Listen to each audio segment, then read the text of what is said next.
lang pinipili, pritong baboy, lechon, kahit anong sili.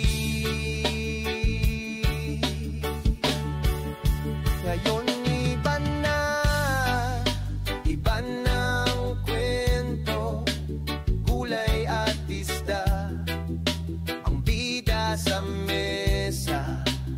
Ang sekreto raw para humaba ang buhay, iwas sa taba, kumain ng tamang gulay.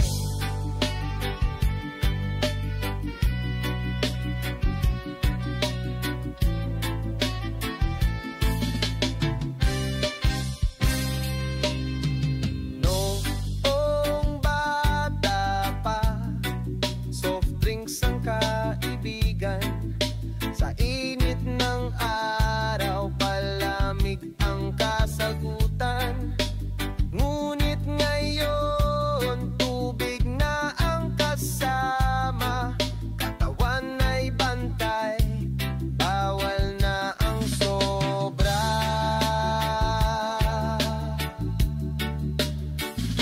Hindi na tayo bumabata,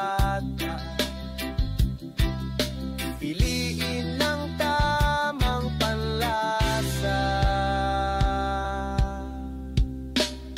Ngayon iba na, iba na ang kwento, gulay at isda ang bida sa mesa.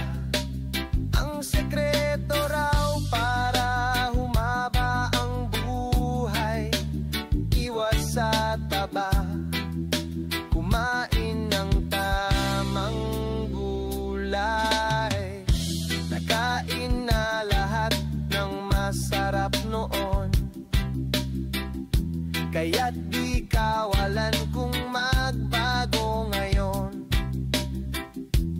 Ang kalusugan, yaman ng may edad, magtipid sa asin.